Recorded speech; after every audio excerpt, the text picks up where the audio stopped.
Tere tulemast Esna, tere tulemast Esna galeriisse, tere tulemast kirjanduslikule vestlusele, et minuga on siin kirjanik ja diplomaat Jaak Jõerüüt. Tere, Jaak! Tere! Ja kirjanik ja teadlane ja tõlkija Aare Pilv. Tere! Ja mul on hästi hea meel, et see vestlus täna siin aset leiab, sest et mul on ammu olnud selline visioon või selline nägemus, et selline vestlus peaks toimuma ja nüüd on mul võimalik olla selle tunnistajaks ja kõigil teil ka. See tunne on mul olnud, et teie mõlema loomingus on mingid teemad või sellised kirjutamise viisid, milles on selline hingesugulus. Ja seda oleks hästi põnev vaadelda, kas on nii või kus on nii. Ja me panime nagu selle tänasele vestlusele pealkirjaks sellise koond sellise mõtte rännakud iseendas. Aga neid armastusi või neid teemasid, mis võiks teid nagu ühendada või kokku tuua, võiks olla väga mitmeid, et näiteks viimastel aastatel, ütleme siis nii, olete te mõlemad kirjutanud näidendeid. Jaak kirjutas viimati näidendi Lennart Merist, mis lavastus eelmisel aastal. Ja sina, Aare, oled tegelikult minule vist teadolevalt 2 näidendit lausa kirjutanud ja osaliselt ka lavastanud. Ühes isegi mänginud. Jah, need ei ole, ma ei tea, näidend on nende kohta palju öelda. Aga lavatekstid, jah. Lavatekstid, jah. Üks nendest oli üksildusest, niimoodi kui hästi niimoodi suure pildiga kokku võtta. Ja teine võib-olla minu jaoks see märksõna oli sellisest masside hullutamisest. Aga näiteks kindlasti võiks olla selliseks üheks märksõnaks ka Itaalia, kus sina oled diplomaadina olnud. Ja üks sinu raamat on kirjutatud nii-öelda Itaalia, ütleme siis päevikuna või reisipäevikuna, Ramadan, mis on siin ka laua peal.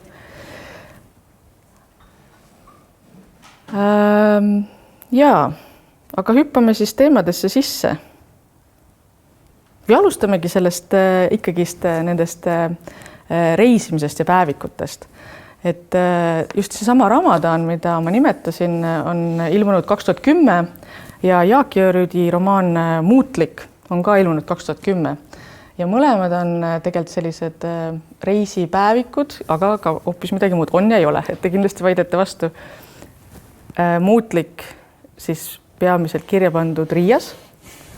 Jah, peamiselt Riia ajal, aga enam-vähem Riias ja siis natukene Eestis ka siiski. Aga kas ta on päevik või reisipäevik? Aga võib-olla ma hüppan siis, nagu sa kasutad kogu aeg seda hüppamise sõna, et ma hüppan sinna algusesse kohe tagasi, vaata see üldpealkiri, mismoodi see sul kõlas niimoodi. Rännakud iseendas. No tegelikult seda on täiesti universaalne pealkiri, seda võib absoluutselt igale kirjandusõhtule panda pealkirjaks, sellepärast, et üks kirjanik ei saa ilma iseendata hakkama, see on Taare on nõus, see on täitsa võimatu, ta võib proovida ju teeselda, et see on hoopis mingitest kaugetest teemadest ja kohtadest ja aegadest, aga tegelikult on see ise ikka seal sees, rohkem või vähem. Ise asi on hoopis see, et kui palju sa teda niimoodi afišeerid või lavastad seda iseennast või kui palju sa songid iseendas või iseenda mälus, mis on meil ju ka täna see teema, see mälus sonkimine, mis mind on viimasel ajal eriti huvitanud. Aga ma vaatasin ka Naare Ramadani üle just nüüd enne siia tulekut viimastel päevadele. Ja ma ei olnud varem mõtelnud selle peale, mis sa just ütlesid, et tegelikult on see minu muutlik ja siis see Ramadan on ühele samal aastal välja tulnud, aga Aare vist kirjutas seda kauem seal, nagu ma sealt sellest kirjeldusest mäletan, et nagu erinevates kohtades ja et minul on tegelikult tõesti 1 aasta jooksul kirjutatud. Oli sul kauem? Ramadan on kirjutatud tegelikult poole aastaga, aga ta on kirjutatud, ta sai valmis umbes aasta enne, kui ta ilmus.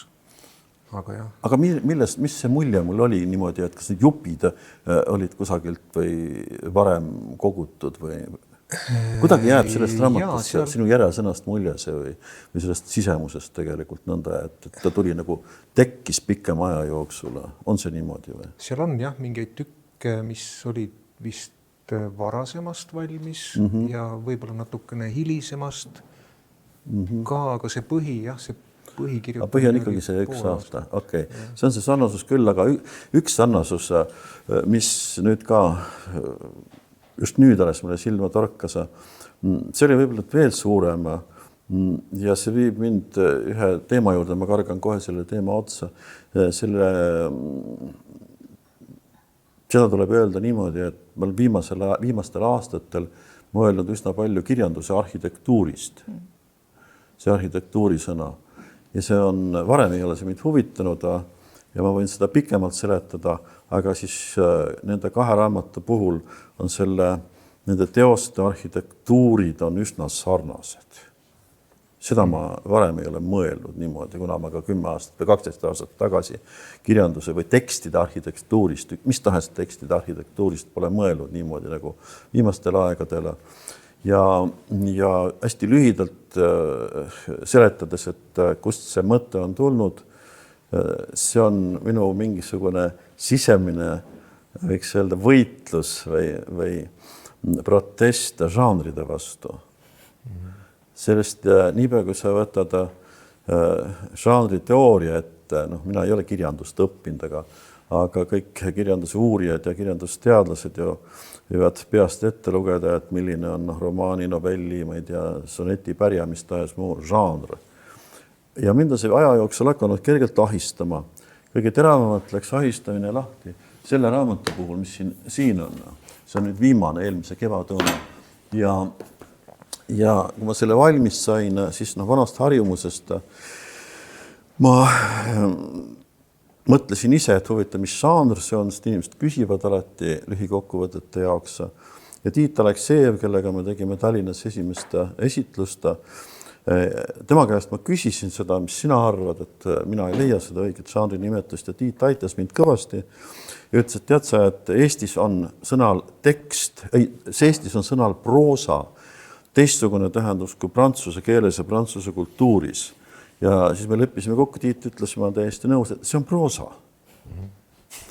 Ma tean, et osa kirjandusuurijaid peavad neid lugusid, 7 lugu, mis seal on esseenovellideks, aga see on jälle see žanri ahistus, mille vastu ma pikkamööda hakanud protestima, siis see on tekst ja nagu me ütleme, et see on prantsuse keele näide, aga ma arvan, et kui uurida paljusid teisi keeli ja kultuuri taustu, siis leiab seal veel mingisuguseid võimalusi ütelda, mis raamat see on, mis žanris või mis võib tema kohta ütelda. Aga see on ainult üks nendest näidetest.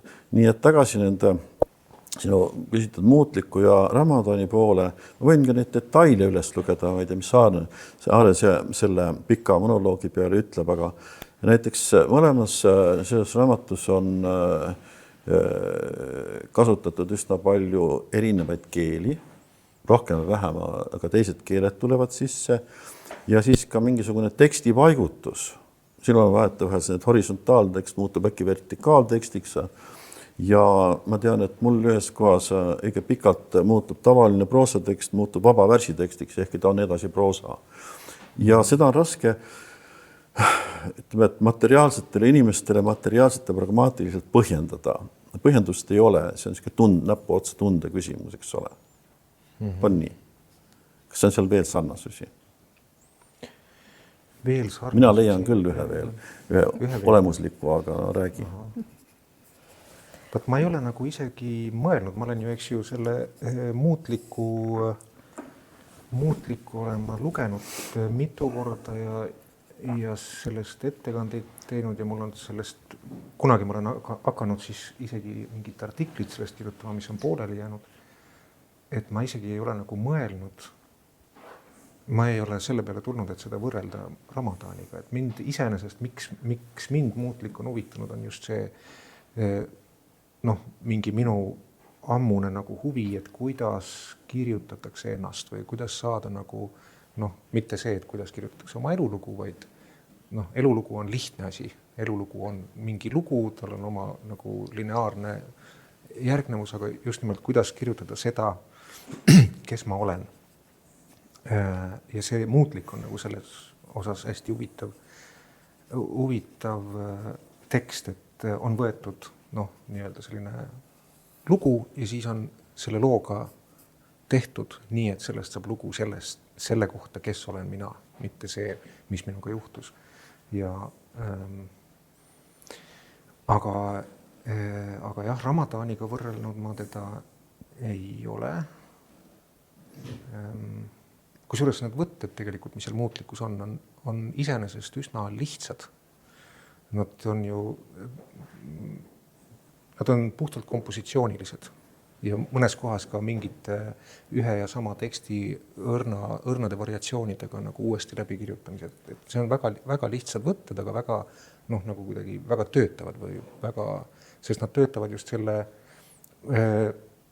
harjumuspärase lineaarse nagu päevikulise või eluloolise nagu konventsiooni pealt ja nad seda niimoodi lõhkudes või nihestades toovad välja selle, mis on vaja. Lõhkumine on teadlik. Lõhkumine on teadlik. Et sinul on üks ikkagi ajaline järjestus, aga sina oled oma kronoloogia teistpidi pööranud ja Aare on seda vist ka päris huvitavalt käsitlenud, mitte vist, vaid päris kindlasti mina olen kuulnud neid ettekandeid, kuidas sa just nagu seda aja liikumist selles muutlikus nägid või kirjeldasid? Jah, ma ei suuda seda nagu niimoodi praegu taastada neid ettekandeid või seda, mis ma nagu seal oli selline lehtri kujund nagu ma tegin sellest, ma panin selle ajalise struktuuri skeemi, tegin sellest pildi, et kuidas ülevalt alla jooksvad peatükid või see raamatu areng ja siis üleval on näidatud, kuidas see aasta kuud jagunevad selle peale, et ta tegelikult moodustabki sellise visuaalselt sellise lehtri, kuhu kõik lõpuks kokku nagu koondub. See on muidugi, mina ei tea, kas sina oled seda niimoodi endale ette kujutanud, aga kui niimoodi nagu see pildiks teha, siis ta paistab. See on hästi huvitav. Ma mõtlesin korraks, et ma peaks 5 lausega nendele, kes seda raamatut ei ole lugenud, kirjeldama, et millega on tegu, et millest me räägime.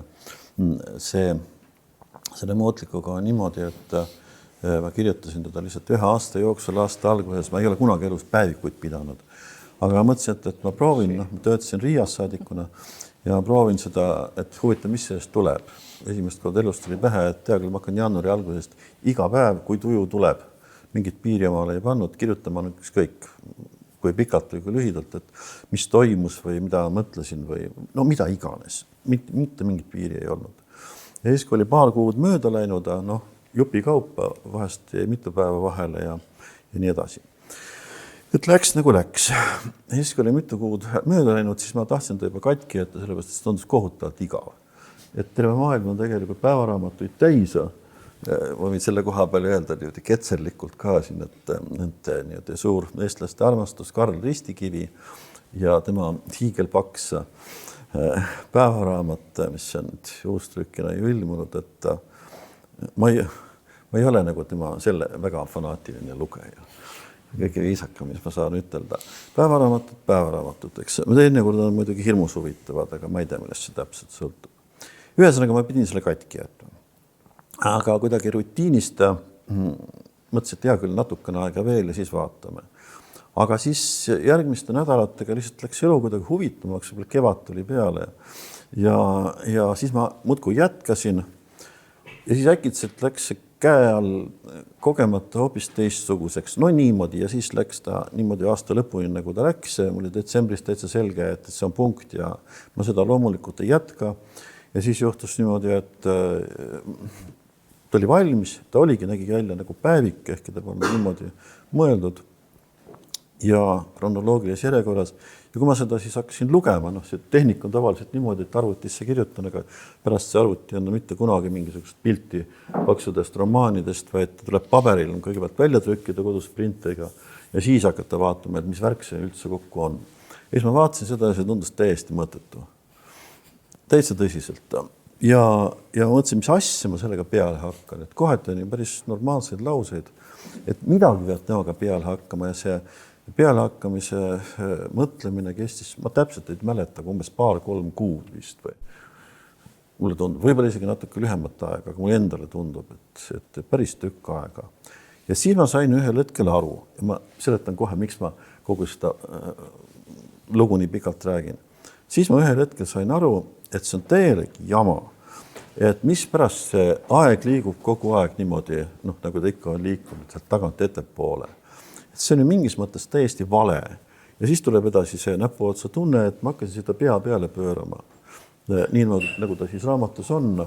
Kohati ta liigub otse sealt tagant ettepoole, kohati liigub ta jälle eest tahapoole ja kohati ta hüppab edasi ja tagasi. Ja kui ma sellega tegelesin, siis läks tekst tunduvalt huvitavamaks me enda jaoks kõik kokku. Muidugi tavalised mahatõmbamised ja ümberkirjutamised need niikuinii. Aga ja siis ma sain aru sellest lihtsast argumendist. Nüüd jõuame tagasi selle sinu küsimuse juurde ja sellega, mis Aade ka vahepeal ütles, et kuidas ise ennast kätte saada. Ja millega oli tegemist? Tegemist oli ju inimese mõtete üles kirjutamisega. Ja mõelge nüüd ise, ma olen seda mitu korda hiljem ka rääkinud, aga suure mõnuga siin jälle. Mõelge nüüd ise, kuidas teie mõte liigub minevikus. Ükskõik on see eelmine nädal, paar kuud, eelmine aasta või midagi. Ja ma ütlen, et ma tean seda, te kõik teate seda, kui te selle peale mõtlete, ta mitte kunagi ei liigu lineaarselt tagant ettepoole. Mitte ühegi inimese mõte. Mõelge näiteks ükskõik oma vanaisa peale, näiteks keegi tahab mõelda, et mis vanaisa tegi möödunud aasta juunis. Te ei hakka ju mõtlema 1. jaanuarist, et kuni see vanaisani välja jõuda suvela.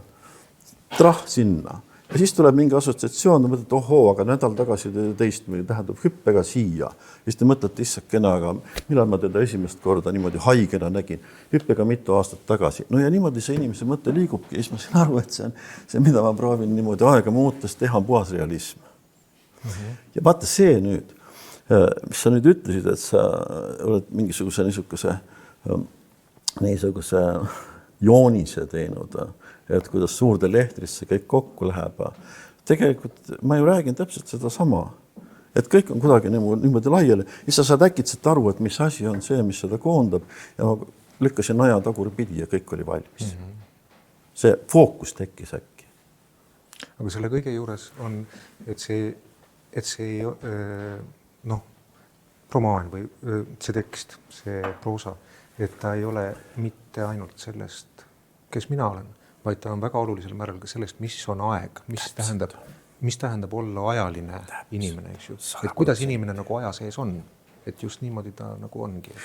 Siis, kui ma veel ei kasutanud seal tosin aastat tagasi seda arhitektuuri mõistet, siis ma oleksin, kui ma oleks kasutanud juba, siis ma oleks teistmoodi seda seletanud, aga siis põhiline vastus oli see, just nad tüdinud ka, et mis raamat see on ja niimoodi, et see on romaan, mille peategelane on aeg. See on nagu kõige täpsem kirjeldus vanas žanrilises mõttes. Aga kui nüüd arhitektuuri mõiste kasutusele võtta, siis see žanr võib rahulikult ära ununeda ja selle arhitektuuri, teksti arhitektuuri koha pealt, siis ma leiangi neid mitmesuguseid sarnasusi nende kahe raamatu puhul. Ja see on nüüd üks omaette loeng, ma panen suu kinni vahel. Ei, see on väga huvitav loeng. Ma mõtlesin selle juurde, et ikkagi kuidas siit nagu proovida sillatada selle inimese kujutamise juurde, et kui sa oled nõus, siis ma loen ühe tüki muutlikkust kõigepealt ja siis ma loen ühe tüki Aare raamatust, aga mitte Ramadanist. Vahel peab inimene käima läbi elupadriku, läbi tunnete džungli, läbi kogemuste suur kanjoni, läbi mahajäetud mälestuste kaevanduskäikude. Sisemaastikudes leidub kohutavaid unustatud tühermaid, mille olemasolust pole varem aimugi olnud.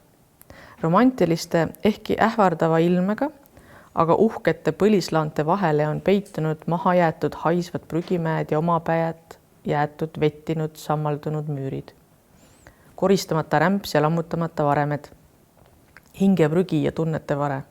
Ükskord tuleb päev ja sa käid kõik need kohad läbi. Kui võhma jätkub ning surm sind enne kätte ei saa. Midagi sellist just tegin, midagi sellist just toimus. Nüüd istun kohvikus, Riia kesklinnas, kõnniteele tõstetud laua taga, vahin üksisilmi kusagile, on tunne, et pilk läbistab mitte ainult õhku, vaid ka kivist majaseinu ja plekist autokeresid. Vaatan ikka veel oma sisemaastiku läbirännatud, avastatud, mõõdetud ja kaardistatud teedele ja radadele. ning imestan, et ma pärast seda retke üldse veel elus olen. Arvatavasti olen, kui olen, aga milline olen, seda ma veel ei tea. Ja et illustreerida nüüd seda mäletamistesse hüppamist, siis Aarepilve 2017 ilmunud Kui vihm saab läbi. Mõned võiksid nimetada seda luuleraamatuks, teised proosaluuleraamatuks. Et siin on tõesti erinevaid tekste, aga kõiki neid kuidagi seob ja iseloomustab selline ka inimese, ma arvan, selline inimese kujutamine ja mälestustesse sisse hüppamine. Ja siin on võib-olla üks koht, mis kuidagi, on üleüldse üks koht, mis mulle väga meeldib, aga ma arvan, et haagib selle mäletamise teema juurde. See on selline proosapala, mille pealkiri on Piimakoor ja siis ta lõpeb niimoodi. Kas lunastus peab tingimata kuskil ees ootama? Kas pole see lunastuse taandamine kahemõõtmeliseks jooneks, primitiivseks lapikmaalase rännukihuks? Mis siis, kui ta on hoopis mingi koht meie viiemõõtmelises hinges, alati juba olemas siinsamas nurga taga? Just nagu see tänaval laste sõime uksest sisse hoovivärani jooksmise hetk oma laheduses ja heleduses kõike lahendav ja valgustav sähvatus mu kurvilise ja hämara eneseteaduse koopa sügavikus. Kõik see on juba olnud ju. See on mul käes, mälu urustikus olemas. Ehe ja pidulik loomulikkus, puhas tõlgendamata rõõm. Siin on palju teisi momente ka, aga see selline nagu nendes enese nagu mälu koobastes ja mälu urustikes rändamine, et mulle tundub, et see on midagi, mida sina ka naudid kirjutajana. Jah, ma ei tea.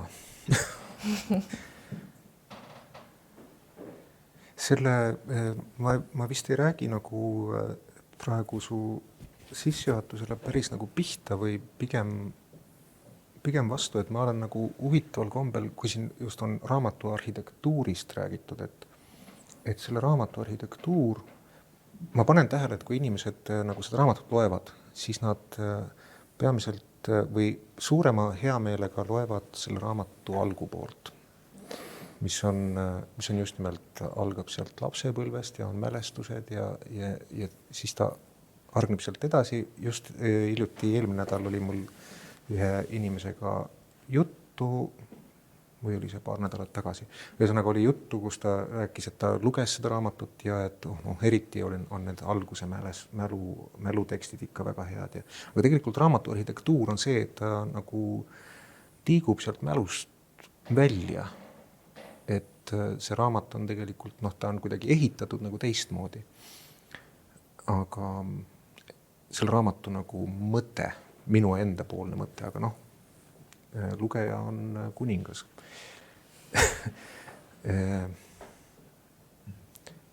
Mis ma selle kohta oskan öelda? See on nagu kahe otsaga asi, et kas see mälu kuidagi, kas sealt leiab selle, mis sind vabastab? See on nagu selline küsimus.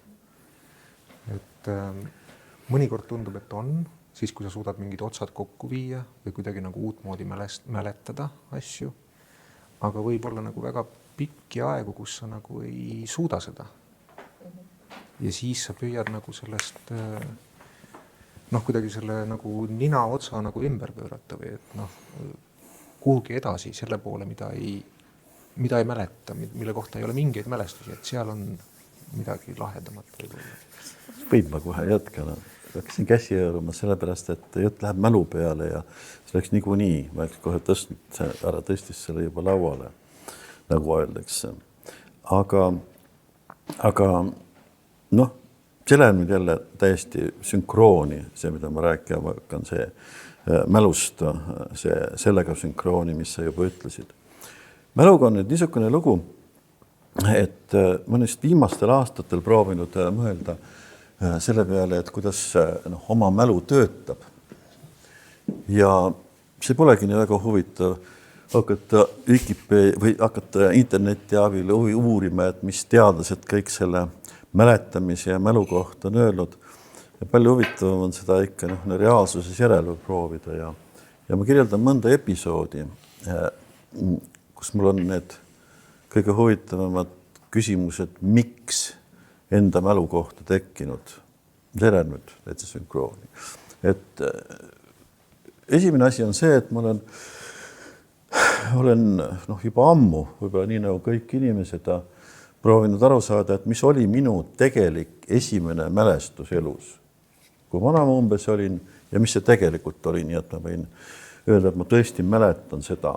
No kuna mu mälutüüp on visuaalne, no siis mulle väga lihtne küsida enda käest, et mis pilti ma mäletan ja kui vana ma siis umbes olin. Ja selle ma olen tuvastanud.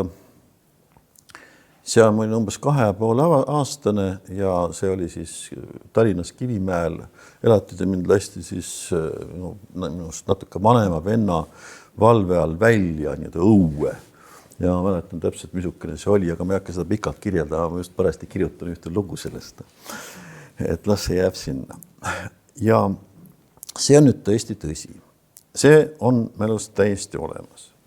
Ja samal ajal on mul olemas sellest samast suvest, kus ma olin 2 ja 3 aasta vahel, hoopis üks teine pilt, aga mul ei ole seda, see on ema jutustus, kuidas ma olin roninud kõrge männi otsa ja seal selle ladvaga kiikunud. See oli pikk ja dramaatiline jutustus, nagu ta seda harrastas vahetada, kuidas mind sealt kätte saadi ja kui rahul ma iseendaga olin. Ja ma seda ei mäleta. Ja mitte keegi ei tee mulle seda selleks, mis pärast ma seda ühte pilti mäletan ja teist, mõlemad olid tähtsad mingis mõttes. Ja miks ma seda ei mäleta. Ja teine, miks mu mälu niimoodi töötab. Ja teine asi on seotud kooliga. 11 aastat keskkooli Nõmme gümnaasiumis, mis siis oli Tallinna 10. keskkool. Ja ma mäletan sellest kooliajast igasuguseid asju. Ja mõned on arusaadavad, miks, ja mõned tegelikult ei ole, need on täiesti tühised. Millegi pärast siis huvitasid mind parajasti ja ma mäletan need detailideni ja kohe pärast kirjeldan ühte nendest. Samal ajal, ma olen just viimastel kuudel sellega tegelenud, samal ajal ma tunnistan, et ma absoluutselt ei ole mul mingisugust pilti ega üleüldist niisugust haaravat panoraami sellest, kuidas ma õppisin. Tähendab, mis seal klassis toimus, kus ma kodus õppisin, kus ma need tükid ära tegin. Mul ei ole sellest 11 aastast peaaegu mitte mingisugust pilti ega muljet. Seletus muidugi võib olla väga lihtne, aga see ei muuda seda asja eriti. Seletus on see, et mul ei olnud raske õppida, ega ma tahtnud ka 5-liseks kangesti saada. Ma niimoodi libisesin kuidagi moodi sealt läbi ju, see läks väga kergesti, aga see ei huvitanud mind. Ainukene järeldus. See ei huvitanud seda sorti õppimine üldse. Ma pigem lugesin raamatuid oma suva järele, ma lugesin seal kooliraamatukogu seinast seinani läbi ja ühe Kivimäe ja Pääsküla vahel oleva ühe kohaliku väikese raamatukogu ja kodus oli ka palju raamatuid ja tegelesin igasuguste asjadega, ma käisin lugemata hulgas trennides, igasugustes korvpallides ja võrkpallides ja kergejõustikus ja tennises ja nii edasi. Kogu aeg midagi tegin, kuid samal ajal, sest 11 aastast tõesti mul ei peaaegu mitte midagi. Peale väikeste episoodide, aga mitte seda kodust õppimisprotsessi, uskuge või ärge uskuge. Seda nagu poleks olnudki.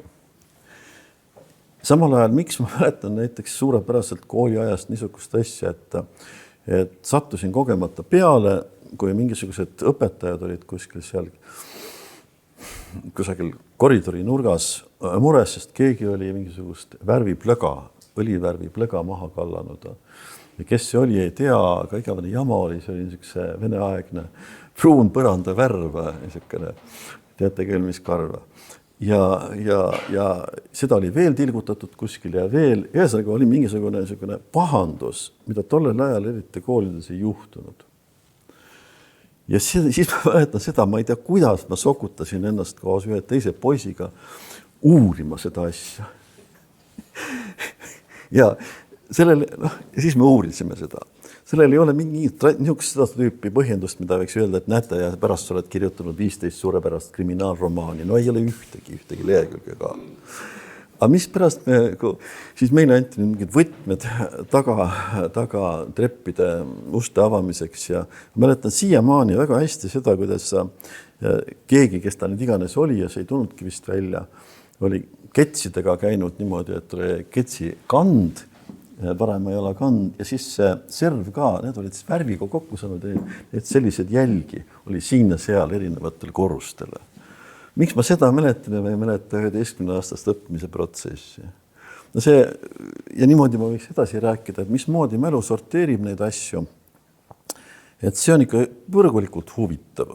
Et see sinu jaoks on see küsimus, et miks ma seda mäletan ja teist asja ei mäleta? Jah, sellepärast, et ega seda vastust ei ole ja teadlaste vastused mind eriti ei huvita. Et sa rohkem eksperimenteerid. Et see oli niisugune väike sissejuhatus nagu mälu keerulisest, aga see kõik on meeletult palju seotud just kirjutamisega, sest on imelihtne teha üks väga mitu lihtsat järeldust, aga üks näiteks niisugune, et ega me keegi ei saa ilma mäluta midagi kirjutada. Väljamõeldused ei tööta, nii või naamoodi ikka osa sinu mälutoodangust või sinu mälutalletusest on kõikides nendes raamatutes, kõigis tekstides sees. Sellepärast on see, mida sa mäletad ja kuidas sa mäletad, kohutavalt oluline. Sellega tuleb mul meelde see oli ilmselt mingi aju või mälu uurija või ühesõnaga mingi teaduslik asi, mis rääkis inimese mäletamisest, et miks on inimesele mälu eelkõige kasulik, et tegelikult inimesele ei ole tähtis see, et ta kõiki mäletaks, vaid mälu põhiülesanne on valida välja need asjad, mida mitte unustada. Et tegelikult mälu on põhiliselt orienteeritud unustamisele ja see, mis nagu jääb mällu, et see on siis see nii-öelda ülejääk. Et asjade loomulik käik on ikkagi nagu unustada. Sobib. Aga sa ütlesid enne nagu niimoodi, et see kuidagi, et otsad kokku lähevad või et ma saan aru, et ikkagi selles on ka mingisugune, et seal mälestustes või seal mälus on mingid kohad, mis sind huvitavad, et nad on just nimelt seesama küsimus, et miks nad on meelde jäänud, et nad ei ole ära unustatud, nad on kuidagi relevantsed olnud, mingi tähtsus, aga neid on nagu vaja kuidagi ikka seletada või siis lunastada, see sõna, mida sa ka kasutasid ja siis ütlesid, et vahel see ei õnnestu ja siis on vaja ots keerata tulevikku ja otsida midagi, mis ees ootab. Ei, see sõltub ikka sellest, kuidas nagu praegu on, et mida sul sealt vaja on. Et kui sul on vaja lunastust, siis sa püüad seda kuskilt otsida ja võib-olla leiad sa selle, võib-olla sul on nagu mingid kohad, kuhu sa saad, nagu näiteks see, mida sa lugesid, see piimakoore mälestus või see mälestus, millest on juttu, eks, et see on üks selline konkreetne hetk. Laste ja väravast, sõimeväravast kuni ukseni jooksmine, mille puhul ei ole üldse oluline, nagu, mis seal tegelikult taimus, vaid just mäletada seda tunnet, mis siis oli. Et mida ma siis tundsin ja kui ma nagu selle tunde, nagu selle puhul on mäletamine tähendab see, et ma saan selle tunde uuesti kätte ja siis, kui ma selle tundega olen nagu kontaktis, siis see tähendabki nagu, et mul on see olemas, et see on nagu pääste, et ma olen võimeline ikka seda veel nagu kätte saama. Samamoodi tundma, seda sama tunnet. Aga mis sind aitab seda tunnet kätte saada? Mis mind aitab seda? Jah, mis see puhtas eesti keeles trigger on? Ajend. Just võtad päästik. Ei. No ma sellepärast küsin, et mõned räägivad üsna palju lõhnadest. Lõhnad on üks oluline asi. Mõned räägivad piltidest, mõned räägivad sõnadest. Mingid valguse toonid, mingid kindlad päikesevalguse toonid näiteks võivad need olla, aga lõhnad ka kindlasti. Lõhnad on hästi tugevad. Miks ma niimoodi küsin, siis lihtne näide on see, et ma ei hakka nimesid nimetama, aga et kui mina võõrastes linnades orienteerun, kus ma olen väga vähe olnud või et üks kord kuskilt läbi käinud, siis ma ei oska seda kirjeldada, mismoodi on mul kõige lihtsam, aga üldiselt see on ikkagi seotud visuaalse poolega. Tuleb meelde, eks ole, visuaali kaudu, aga ma tean inimesi, kes täpselt seda sama teevad, aga see visuaalne pool üldse ei loe, vaid see käib kõik ainult sõnade kaudu, mis on enne kõik tänavanimed. Ja minul on täiesti ükskõik, mis need tänavanimed on, ma ei viitsi neid mäletada, aga ühesõnaga need 12 erinevat orienteerumise tüüpi, mis toovad mälust selle linna üles, sellepärast ma küsisingi, et mis asi siis see päästik on. Valgus. Jah, mingi valgus küll, jah. See fotosid oled palju teinud elus? Ma olen neid aeg-ajalt klõpsinud küll, jah. Siin sinu paremal käel 3 meetri kaugusel istub üks professionaalne fotograaf Liil Estberg, kes ükskord ütles mulle väga ammu, et mis asi see fotode tegemine tegelikult on. Ma ei mäleta nagu nii täpselt, aga see oli umbes niimoodi, et see on valguse ja varju vahekord või valgusega maalimine või midagi niisugust ütlesid. Umbes niimoodi see oli. Ühesõnaga ikka vist valgusega maalimine. Aga sul on selles, kui Viimsi saab läbi, siin on ka üks lugu nendest lülititest ja see on selline, ja tegelikult võiks mõelda, et see on nagu valguse lugu, aga ta on nagu ka kuidagi väga nagu aistiline, et see lugu on, ma ei tea, ütleme, et ma arvan, ma mälu järgi 1,5 lehekülge, kus sa kirjeldad ruume, ilmselt siis kuskilt oma lapsepõlve majadest, ruumidest, kus sa oled liikunud ja kuidas nende lülitite kaudu, kus nad asuvad ruumis, kuidas nende lülitamine on, mis siis nagu kuidagi juhtub. Ja see läheb nagu niimoodi, lugeja läheb sellega kaasa nagu selle tundega, selle kuidagi valguse liikumisega. See on väga süsteemne lugu. Ma olen seal järjest lihtsalt üles lugenud kõigi oma elukohtade lülitid. Ja kuidas nad nagu kehamälus on, kuidas sa lööd siia või siia või kuidas su tavalised nagu need refleksid on, et lähed magamistuppa, siis on lüliti niimoodi, tuled korteri uksest sisse, koridori tuli läheb niimoodi. Ühesõnaga püüdsin meelde tuletada ja olidki meeles, kuidas mu kehamälus kõik need lülitid alles on. Ja nüüd ma olen hiljem nagu, ikka vahel juhtub, et ma olen elukohti vahetanud ja siis juhtub vahel, et lööd kuskile lihtsalt suvaliselt kuhugi ja siis mõtled, et mis koha lüliti see nüüd on, et kust see on mulle meelde jäänud. See on hästi tuttav, jah. Sul on seal keldriloos ka lüliti, aga see pole võib-olla nii keskne tegelane seal. Ta ei ole nii keskne, jah, aga see on üks näide, kus see mulle tuttav on, täpselt, mida on siin. Ja see umbes, mis kõrgel ka. See on üks keldrijutt, aga mulle tuli mingi niisugune üldistuse moodi asi vahepeal pähe, mida võiks sõnastada niimoodi, et kui me räägime, eks ole, mälust hästi palju praegu ja me tegelikult räägime kirjandusest ja kuidas need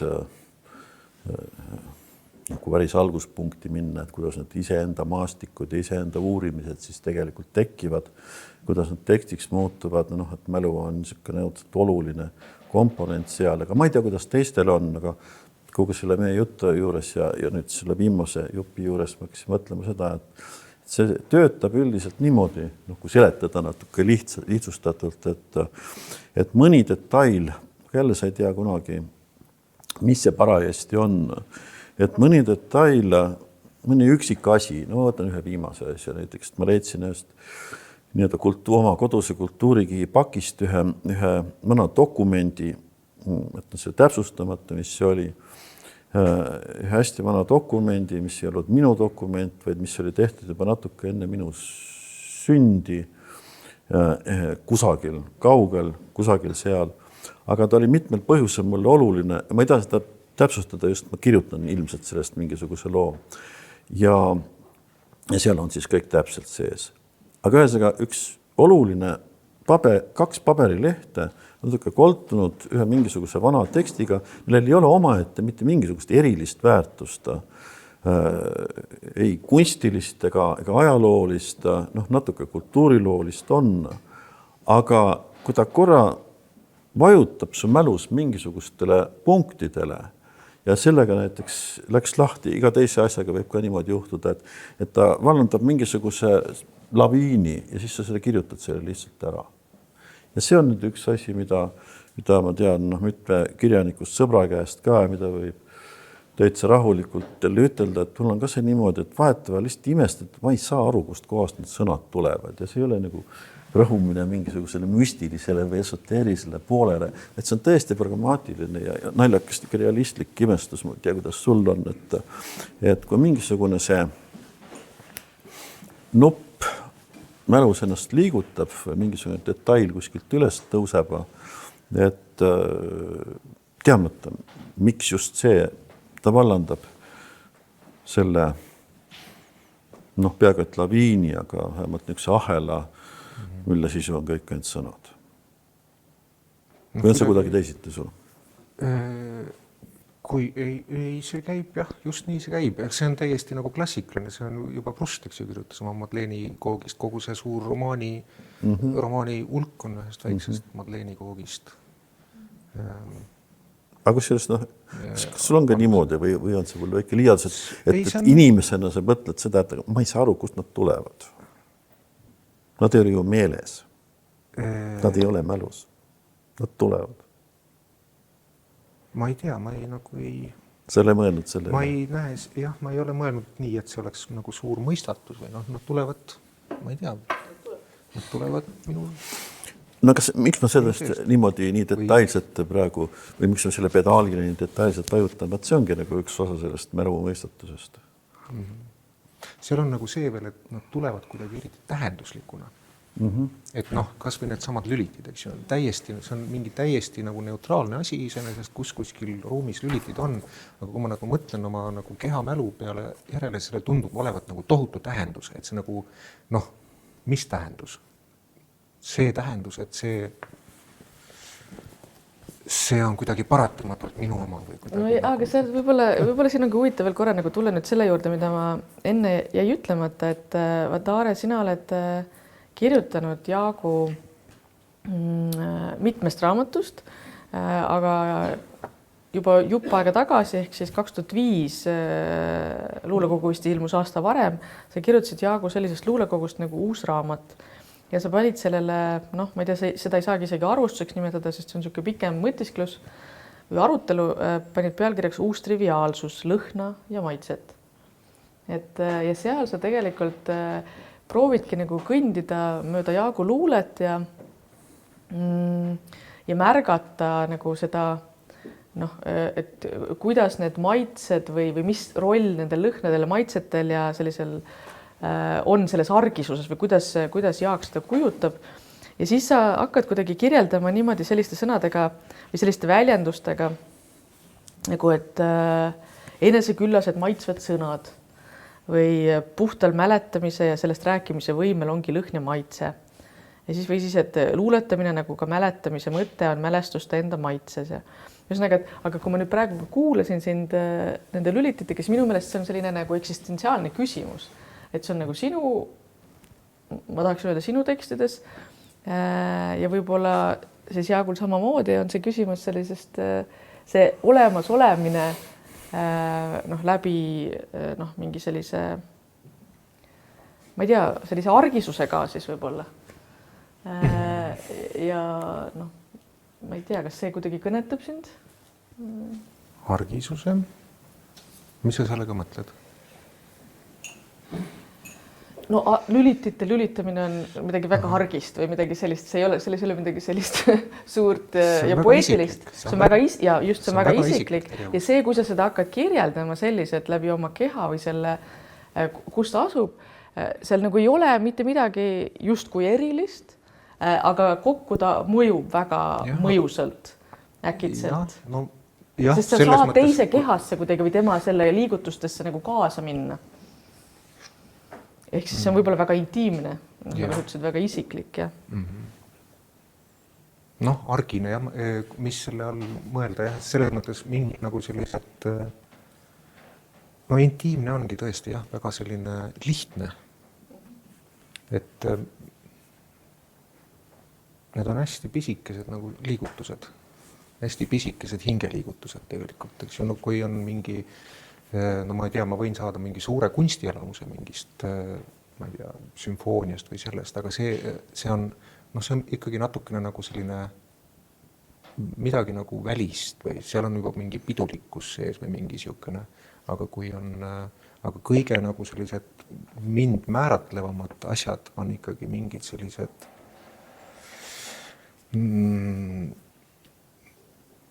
jah, sellised mingid pisikesed tajud.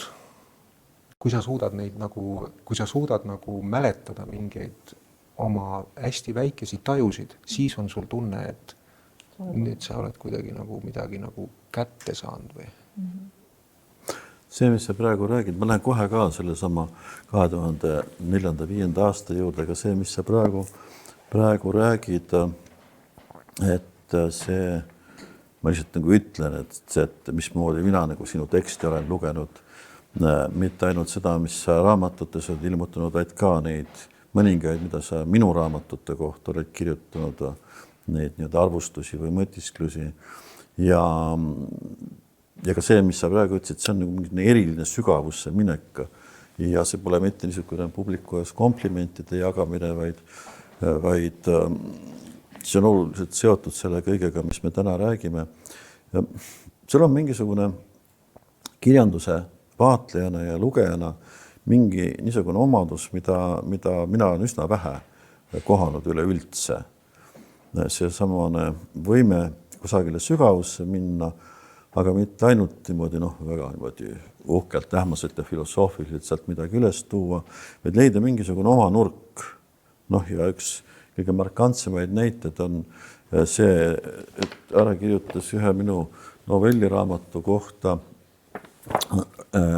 pika ja huvitava loo ja selle pealkiri oli ilus keeles kirjanduses X aastat tagasi, mis on 4-5 aastat tagasi. Ja selle pealkiri oli raamatu, mis paljastab, see pealkiri paljastab ka raamatu seda vaatenurka ja fookust korraga. See oli Jõerüüdi osastav kääne. Ja see on hirmus huvitav ja see läheb sügavuti mitte ainult tekstidesse, mida ma sinna kirjutasin, vaid ka eesti keelde. Eesti keele võimalusse või mismoodi. Kui sa ütled, hästi lihtsalt ma markeerin, et mis selle asja tuum on see, et kui sa ütled, et ma olen väsinud, see on üks asi, aga kui sa ütled, et mul on väsimust, siis on teine asi. Või kui sa ütled, mul on väsimus, mul on armastus, mul on armastust, osastav kääne tekitab absoluutselt teise olukorra, aga selle peale peab tulema. Ja see on ikkagi väga kõvasti sügavale minek. Tegelikult selle peale on nagu lihtne tulla, sellepärast, et sa paned tähele, et autoril on üks tekst eri variatsioonides raamatus 2 kohas, sa hakkad neid võrdlema ja sa paned tähele, et ühes kohas on osastav ja teises kohas ei ole. Ja siis sa hakkad mõtlema, et kas nojah, siis muidugi tekib see ei ole nagu mingi avastus, vaid see on pigem nagu see, et nii, siin on nüüd selline asi, selle ümber annab kirjutada selle, mida ma selle raamatu suhtes tunnen. Et see on nagu see... Aga nüüd ma ütlen midagi, mida sa ei tea, kuna me pole varem sellest rääkinud. See, mida sa praegu ütled niimoodi, et tal on tekstis sarnastes kohtades korra niimoodi ja korra naamoodi, mina ei teadnud. No jah. See on lihtsalt juhtunud. See on vist isegi seal minu tekstis korraks sees, et ma ei tea, kas see on teadlik või mitte. See ongi tõesti niimoodi. Aga... Seda enam see üllatas mind, et mida on tähele pandud. Mina ütlen tavaliselt sellistel puhkudel, et hea tekst on selline, mis on autorist targem. Et ta annab midagi välja, midagi, mida ei ole mõeldud sinna panna. Vasti me hakkame, mina ei laula üldse, aga ma tahtsin öelda, et me hakkame vasti duetti laulma, sellepärast ma olen kuskil mäletaks, sest muutlikkus sa kusagil olen kirjutanud seda, mis läheb täiesti jälle paari sellega, et elu on targem kui meie ise. aga ma lähen selle, nagu lubasin, las ma loen ka sellest samast 4.-5. aastast paar rida ette, mis Aarja on ütelnud, kirjutades või mõtiskledes minu raamatust, sellepärast, et mul on paar küsimust, mida ma tahan nüüd su käest küsida, pole teist võimalust olnud ja niimoodi. Ta kirjutab seal, et jah, et missugune kirjanik ma olen ja niimoodi. Asjaolu, et Jõerüüdi looming ei kuulu palju arutletavate autorite hulka, on Pilve sõnutsi, see on nüüd aia refereering, aga lähebki lühemalt. On Pilve sõnutsi tingitud sellest, et Jõerüüt, ja nüüd on jutumärgid, on mingites elutundelistes küsimustes järele andmatu, ei tee mööndusi rahvapsühholoogiale, jutumärkides, ei tule lugejale kuidagi vastu, ei meelita lugejat, sulud, nagu ta ei meelita ka ennast, sulud kinni, olemata seejuures aga pretensjoonikalt hämar, jutumärgid kinni. Ja siis edasi on veel üks Aare tsitaat. Selge taju ja sõnaga kirjanikele väljendusviisi kohati neil lipilisus tuleneb vaid sellest, et ta seisab oma sõnade taga ning jätab ütlemata selle, mille taga ta seista ei saa. Jutumärgid kinni. Mul on 2 küsimust. Sa seletaksid palun lahti, sest on nii huvitav. Mis see lugejale mööndused rahvapsühholoogile ja lugejale vastutulek, kõigepealt see, mis see tegelikult tähendab? Mis see tegelikult tähendab?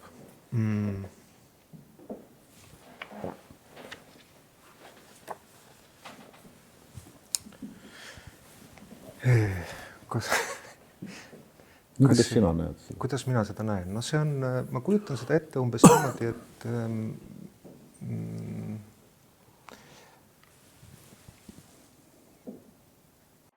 see on vastutulek teatavatele nagu ma olen raskustes. See on vastutulek teatavatele sellistele konventsioonidele, kuidas tavaliselt kujutatakse inimese psühholoogiat. Neid konventsioone on ju hästi palju ja neid on erinevaid. On olemas mingid, ütleme selle niinimetatud naistekate konventsioonid, on olemas teatavad mingid modernistliku kirjanduse konventsioonid. On olemas mingid nagu sellised mustrid, kuidas mingit asja kujutatakse, nii et kui sa hakkad lugema, siis sa umbes aimad ette, et see jõuab nagu sinna. See vastutulek ilmselt tähendab seda, et kui ma hakkan kuidagi miskist punktist pihta, et siis lugeja oskab juba ette aimata, kuhu ma nagu välja jõuan või tal tekib nagu mingi ootus ja siis ma nagu täidan selle ootuse mingil viisil. Aga et nende sinu tekstide puhul seal selles elulehekülgede raamatus sageli eriti selle pika teksti puhul ma nagu ei, ma ise, kui ma räägin rahvapsühholoogiast, eks ju, ma räägin ka endast, sest ma olen ka tavalugeja ikkagi. Et mind üllatatakse, aga mind ei üllatata nagu mitte selleks, et nagu mind kuidagi nihutada, mind üllatatakse sellepärast, et see on nagu niivõrd, nii tegelikult ongi nii. Et mitte ei tehta mulle mingit kirjanduslikku konventsiooni, vaid järgitakse mingit tunnet. Ma tahtsin ka kuidagi sellist siin nimetada, et see on kuidagi mingi selline ehedus või selline just kui sa loed ja sa saad aru, et autor ei taha sulle meeldida, et ta nagu, tal ei ole sinust ükskõik, aga ta nagu,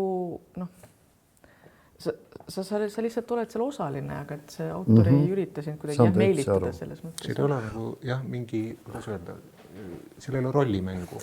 Aga mul on teine küsimus ka siin selle kohta, aga ma küsin seda natuke teistmoodi, mitte liiga nii isiklikult, et oma sõnade taga seismine, et keegi kirjanik seisab oma sõnade taga ja jätab ütlemata selle, mille taga ta seista ei saa.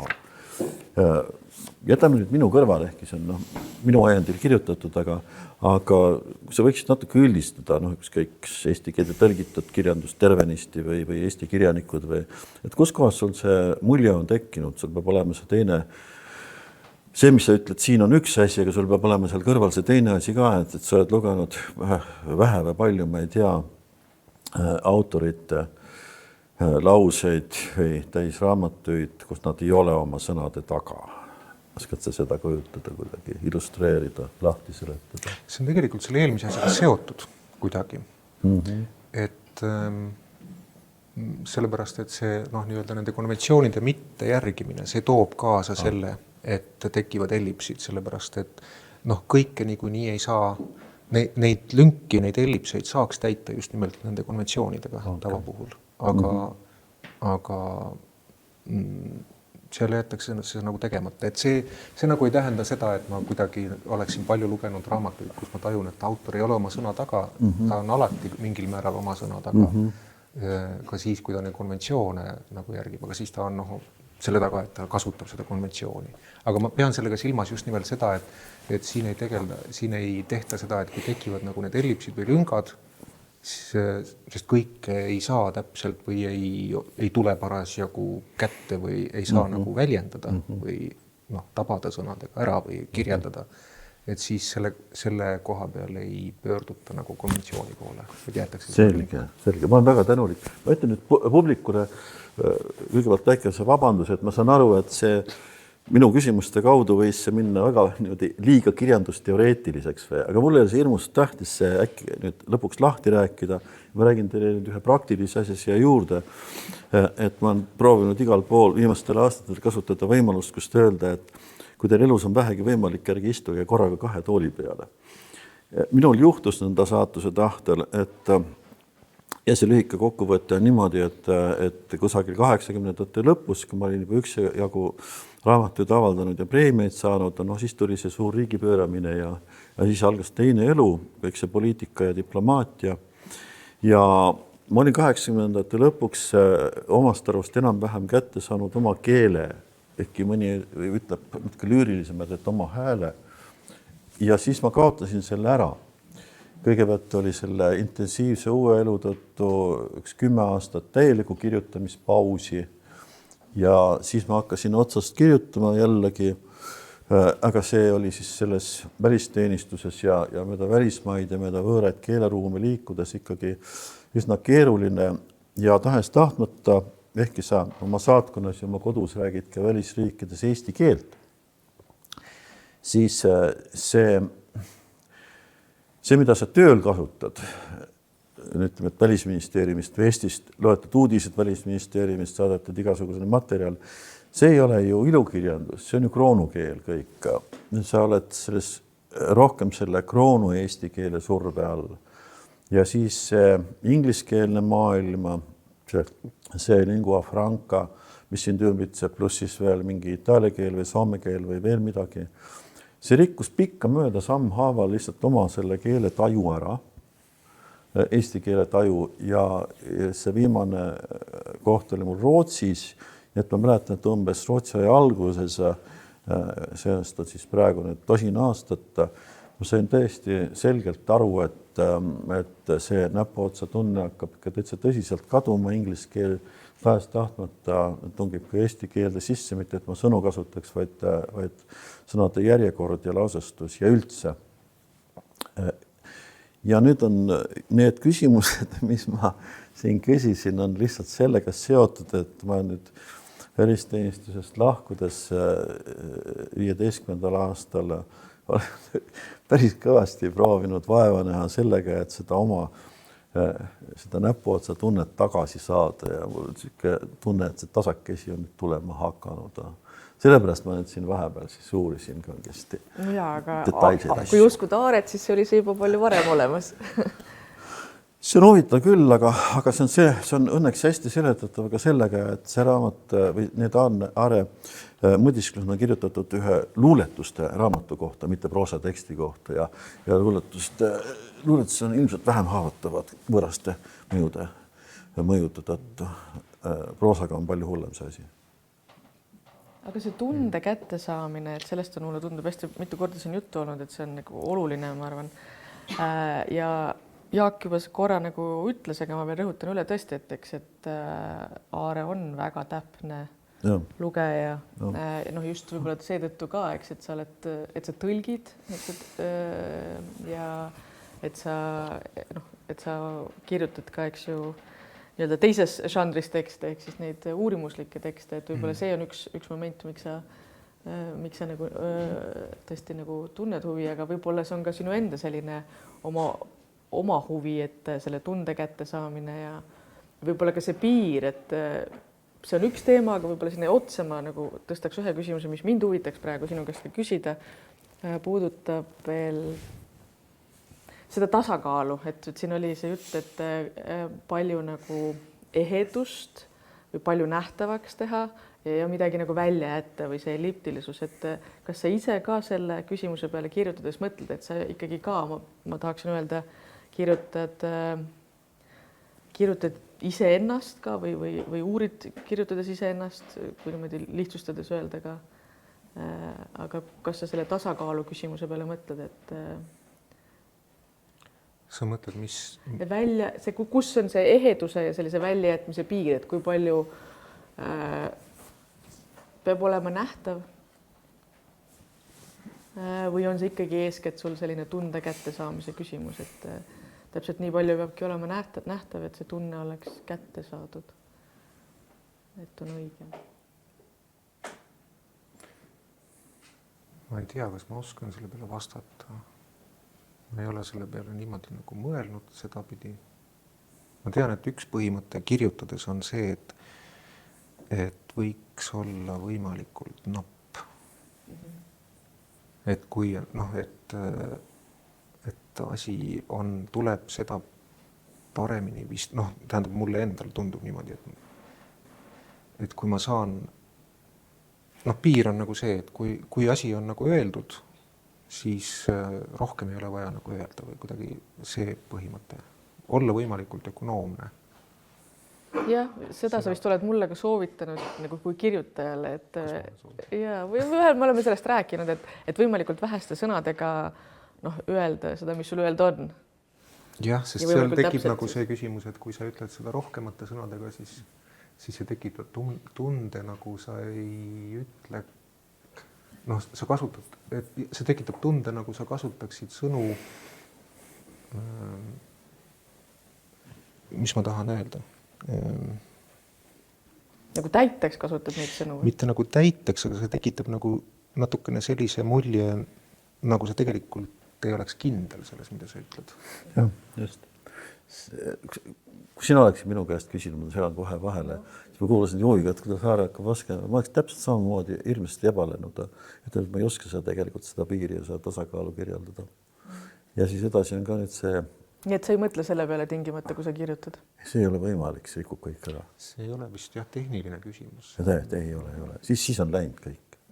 Siis tuleb sellest see, mida hoopis teises kontekstis praegu armastatakse rääkida konstruktsioon, sotsiaalkonstruktsioon tekib. Aga ma tahtsin ma ei saa jätta ütlemata seda, et kui sa kirjeldasid neid Aare omadusi, mismoodi see sügavus tekib. Üks lihtne sõna käib ikka selle asja juurde, andekus. Jah, see on ka tõsi. See on väga tõsi. On või ei ole? Aare on kahtlemata üks oma ja ägedamaid mõtlejaid. Jah, teatud andekuse nüansid, andekaid on inimesed võivad ka erinevalt andekad olla, aga see on ühte sorti andekus. Ma jätsin ütlemata illustreerides seda. Tere hakanud vaidlema. Ei, ma ei vaidle, aga mul läheb imelikuks. Ja ei, muidugi läheb imelikuks, oligi eesmärk. Ma jäi ütlemata see, et see on viimane raamat, et ma ei häbene ütelda, et ma selle raamatu puhul olen tundnud niimoodi, et enam-vähem see enda see keel või hääl on käes. Te olete mõlemad seda natukene uurinud. Ma ei tea, kuidas see teile tundub. Aga mida sa peamiselt silmas pead selle oma häälega või? Peaaegu nagu sa aia küsimus. Mille järgi sa ära tunned selle või? Kõige lihtsam vastus on see, et kas ma jään oma raamatuga või oma tekstidega, oma juttudega, kas ma jään tagantjärele, kui see on omast arust lõpetatud ja ära trükitud, kas ma jäin rahule või mitte. See on tegelikult ainuke kriteerium. ma ei loe eriti tihti oma eelmisi raamatuid. Mingil määral vahetevahel olen need üle vaadanud ja kaugeltki ma kõikidega rahul ei ole. Sest mind paneb see natukene nagu imestama, et kui sa näiteks pead ka silmas seda elulehekülgede raamatut ja sa ütled, et see kuidagi nagu ei tunne ennast kindlalt, et kas sul on seal, kas sa oled seal oma hääle leidnud, et mind paneb see tõesti imestama, sellepärast minu arvates on see nagu väga ma ei tea, kas see nüüd jällegi sama asi, oma hääl, minu arvates on see väga täpne raamat. Sinna käib üks teine asi, üks teine asi käib veel juurde, ma praegu mõtlesin järel on see ka, et see ei ole mitte ainult see, et missugune on see tulemus ja kas ma jään rahule, vaid teine asi ka, et ma ju mäletan, see on nüüd väga isiklik, tõesti intiimne, kui te tahate, kuna ma mäletan, mismoodi ma olen neid kirjutanud, et kas mul on nendega palju higi ja vaeva olnud või on see suhteliselt vabalt tulnud. See on just see sõna, et kas see on nüüd juba okei. Jah, ma tean täpselt, mis ma tahan. Umbes niimoodi see käib. Aga ma tean, et aial on veel 70 küsimustega, aga ma libistasin veel ühe raamatu siit välja ja korraks lubati pöördun selle arhitektuuri juurde tagasi, sellepärast, et ma tean, et see võib väikest segadust tekitada, et ta pisut peab veel illustreerima, et mis pärast siis nüüd äkki tekstide puhul arhitektuurist on juttu. Ja hästi lakooniliselt. Kõik on harjunud sellega, et mis tahes tekstide puhul kasutatakse sõnu kompositsioon, stiil ja struktuur ja see kõik on ju täitsa sobiv. Aga arhitektuur, mis tavaliselt on ju hoonete, ehitiste puhul kasutusele, kui te ise mõtlete selle peale, see on midagi hoopis suuremat või ka avaramat. Ja need 3 sõna, mis ma just nimetasin, stiil, kompositsioon ja struktuur, minu jaoks ongi hästi kõvasti seotud nende žanritega.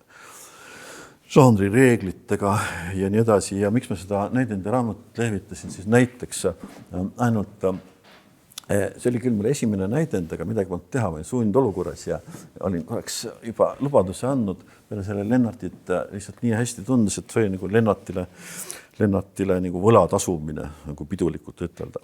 Aga pidin omale hirmus ruttu, kunagi pole näidendit kirjutanud, tegema selgeks, et mis selles ülesandes kirjutada Lennarti esimesest 4 aastast, mis on üldse võimalik. Ja kui me nüüd läheksime näidend dramaturgia žanrireeglite kallale, siis siin selles näidendis on õige mitut kõvasti rikutud.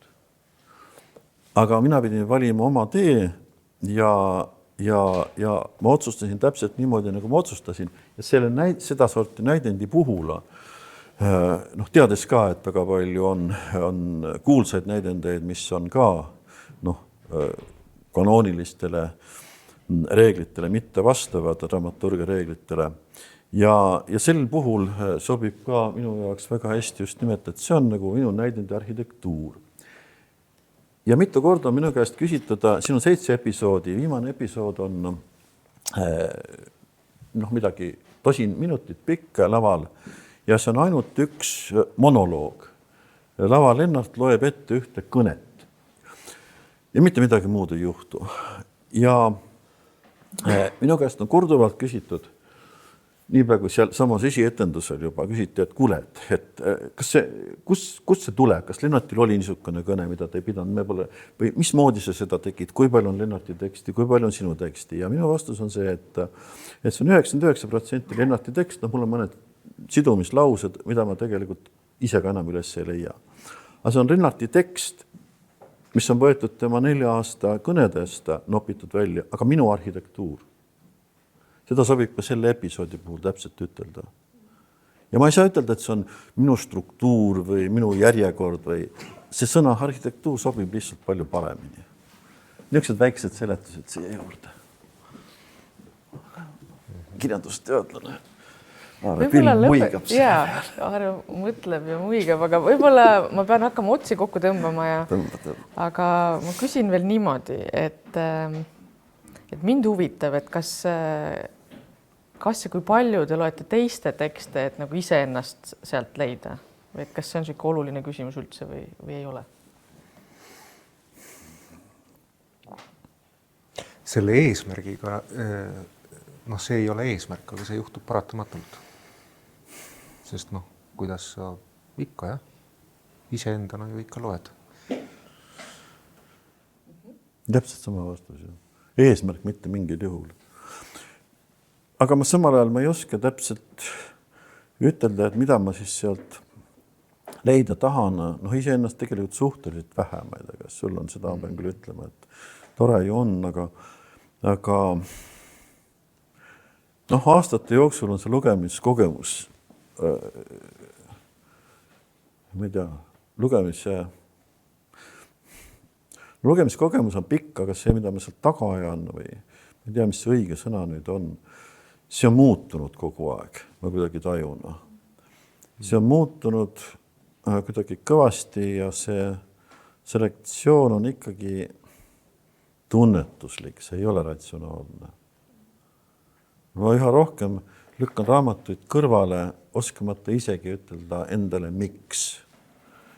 Ja siis, kui see juba haarab, ega ma siis ei hakka ka üldse endale seletama, miks ta lihtsalt haarab ja ongi kõik. See käib umbes niimoodi, ma ei tea. Ma ei oska seda kokku võtta ühegi terminiga. Mul tuleb sellega pähe see, et on mõned raamatud, noh, sa küsid, kas ma otsin ennast, eks ju, et on mõned raamatud, mille puhul on selline tunne, et ma tahaksin osata samamoodi kirjutada või ma tahaksin, et ma, aga et ma ei oska. Ja miks ma tahaksin? See ongi see küsimus. Miks ma tahaksin osata samamoodi? Sest siis ma oskaksin, nagu saaksin nagu paremini enda kätte või kuidagi, noh, ma tahaksin omada endas mingeid neid nõkse, mida see autor omab. Mul on umbes sama, selle koha peal ma Aarega täitsa nõus, aga see, mida ma siis sellisel puhul kadestan, on see, mida sa ennem ütlesid. Keegi on osanud nii lühidalt, et see paneb lihtsalt kadestama. Üleliigseid sõnu ei ole. See on kadestamise. Jah, noh, näiteks selle elulehekülgede puhul ma tunnen sellist asja. Jah, saan nõustuda, ei ole midagi teha. Aga nüüd on nii, et ma tänan Aare sind, et sa siia tulid ja ma tänan Jaak sind, et sa siia tulid. Oli tõesti... Me täname sind, et sina siia tulid. Ja oli tõesti väga tore vestlus ja ma saan aru, et need vestlused jätkuvad, sest juttu jäi veel palju rääkida. Ei küll, jah. Aitäh praegu!